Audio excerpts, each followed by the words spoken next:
A palavra é encantada porque nela contém pólens de sonho. Vocês sabiam disso? Pois é. Na prosa encontramos a firmeza das hastes, na poesia a doçura da dor e no ensaio. Bem, ali é a verdade do tempo. A palavra é um vendaval desflorado, capaz de construir enredos enigmáticos, traduzindo alma e fé no ínterim profundo. Hoje quero falar da palavra, instrumento da vida. Com isso, o advogado Tiago Melo, que tem um olhar bastante focado na cultura de Nova Friburgo, é o convidado do programa Entrevistas para falar de leitura. Vamos nessa a partir de agora, Tiago. Palavra. Tem um documentário que é espetacular, chamado Palavra Encantada. Ela te encanta como?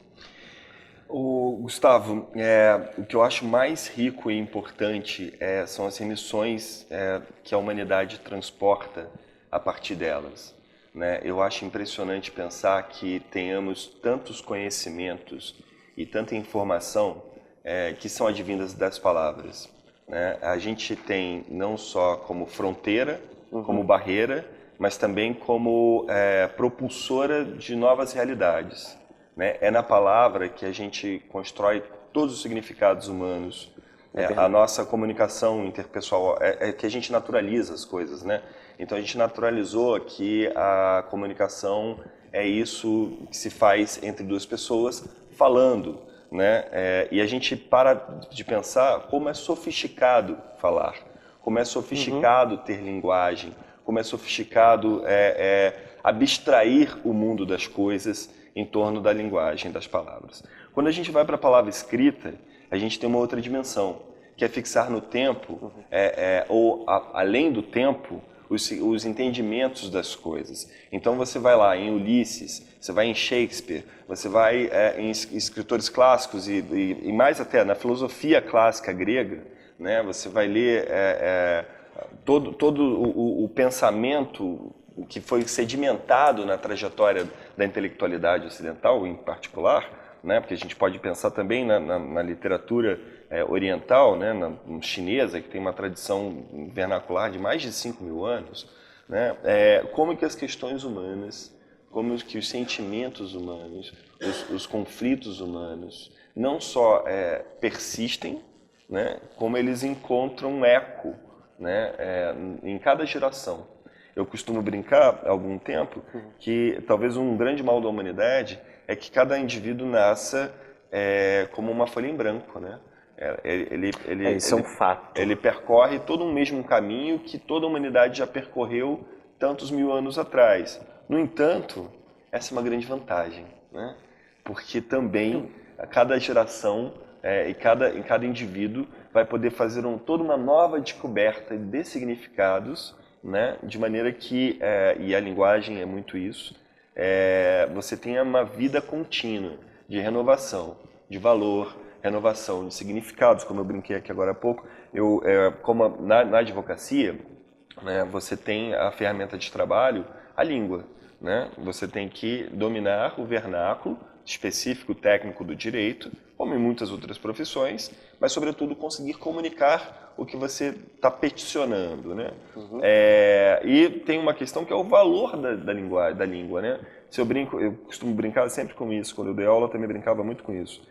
Se eu falar para você assim, sacrifício ordinário, né? É uma coisa que imediatamente, pesada, não é? Traz uma sensação ruim, sacrifício, né? ordinário. Só que, se você for para a origem dessas duas palavras, você está falando do sacro ofício de todos os dias. Se você desmembrar bem, se você direitinho, o direitinho, resultado é esse. Você vai para esse lugar de entendimento. Então, a gente tem uma questão essencial da interpretação e visão de mundo, que é conseguir ler o mundo, né? Aí que entra numa questão da palavra. O mundo está faltando ou está com algum problema de interpretar? Será que esse problema, se o mundo conseguisse interpretar, teríamos menos conflitos? Sem dúvidas. Há um pesquisador que mora aqui em Friburgo, por sinal, está morando aqui em Friburgo, seu Luiz, que ele fez uma tese de mestrado muito interessante. Ou seja, ele, como músico, fez uma análise das músicas que tocavam nas rádios do Brasil no ano de 2005 e descobriu que essas rádios usavam, em média, 80 palavras e suas derivações, né? Seus tempos verbais e tudo mais, suas conjugações. E ele descobriu também que havia uma tribo na Polinésia. Na verdade, ele criou um paralelo, né? A tese foi trabalhar com esse paralelo,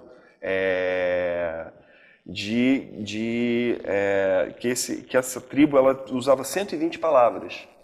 Só 120 palavras. É tido como a língua mais difícil do mundo. Então, essa tribo ela usava 120 palavras e suas derivações. E ele mostra como que o enfraquecimento da linguagem enfraquece a própria sociedade. Essa sociedade é muito primitiva, ela tem uma linguagem que basta para ela, mora numa ilha na Polinésia, então aquilo é suficiente para eles. No entanto, eles não conseguem avançar tecnologicamente porque a linguagem não autoriza.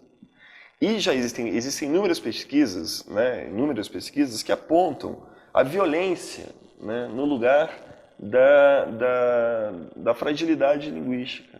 Porque quando o indivíduo não consegue traduzir os seus sentimentos, quando ele não consegue explicar o que pretende, como pretende, vem o ruído da relação humana. E no ruído da relação humana, a ruptura. Na ruptura, a violência.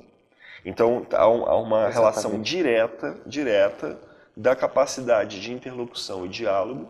E tanto é que você for ver dos conflitos sociais, boa parte dos seus estereótipos e boa parte dos seus preconceitos são reforçados na linguagem.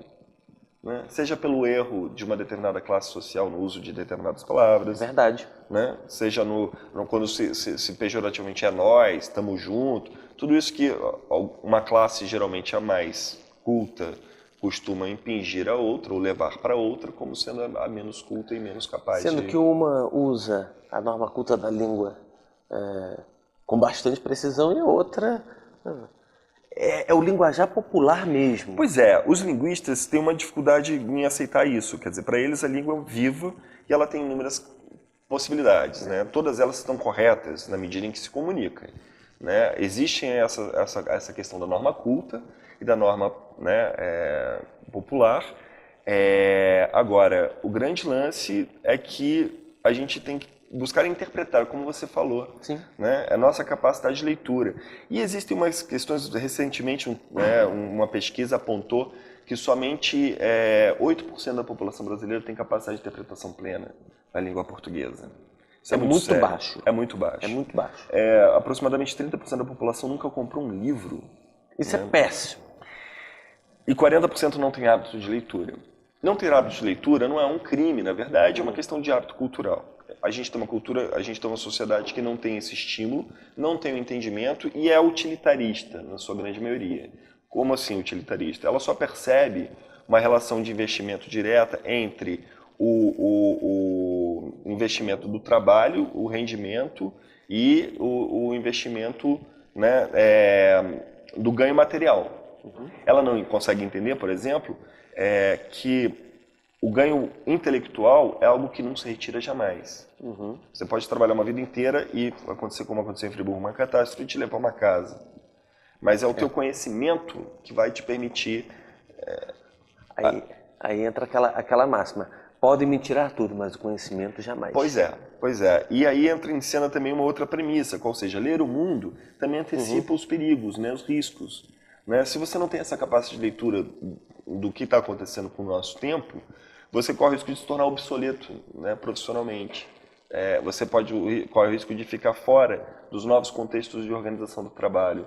Você pode ficar fora.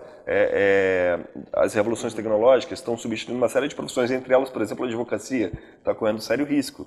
Né? A inteligência artificial hoje está resolvendo uma série de questões que advogados antes levavam dias e meses, resolve-se em minutos. Então é preciso capacidade de entendimento do nosso tempo, de leitura do nosso tempo, para então você poder participar, não só transformar, mas estar inserido, né? Não ser colocado à parte disso. Porque senão você pode correr sério risco de não ter mais uma capacidade de penetração ou pertencimento profissional. Né? A evolução do mundo, naturalmente, leva à evolução das palavras. Será que novas termologias estão vindo por aí? Sem dúvidas, a gente está vivendo, eu costumo brincar e dizer que a gente está vivendo a segunda maior revolução da comunicação, talvez a maior, né? Mas a segunda maior revolução da história da comunicação humana. No sentido, né, depois da linguagem, tá? Depois da escrita. A primeira foi Gutenberg, né? E existe uma teoria chamada teoria do parênteses, em que o livro seria um parênteses na história da humanidade, porque antes de Gutenberg o livro não era acessível, não fazia parte de nenhum por cento da população mundial. Com Gutenberg você popularizou o livro, né? A Bíblia foi replicada aos milhares, você tem surgimento de jornais, folhetins, que podiam ser impressos aos milhares, e então você passou a ter uma oferta de conteúdo escrito, né? Obviamente você tensionou pela necessidade de leitores, e aí então o mundo se orientou para formar leitores. A educação do século XX é toda ela pautada na reeducação da alfabetização. Mas aí chegou aquela questão que adquirir conhecimento só era para as elites. Sim. Que o povo em si não podia. Isso é uma questão de estratificação social clássica, isso é uma questão da manutenção do status de poder de determinados segmentos da sociedade. No entanto, né, principalmente a sociedade capitalista, mas não só, ela precisa de operários e trabalhadores bem formados. E a leitura é fundamental. Existe um custo na não leitura que é quase incalculável. Não chega a ser incalculável porque tudo é mensurável em termos de valores. Agora, você torna um risco de ter um operador de máquina que não lê o manual e não sabe fazer uma reposição de uma peça e quebra aquela peça, ou que gera um gasto excessivo de um determinado equipamento por não fazer a leitura, né, dos itens desse equipamento. Isso fora todas as outras, como a própria solução de problemas, né? Essa questão, porque o que a literatura oferece? A literatura oferece experiências passadas. Então, no Júlio Verne, que você vai ver você vai ver a aventura e a experiência da aventura nos dilemas da tomada de decisão.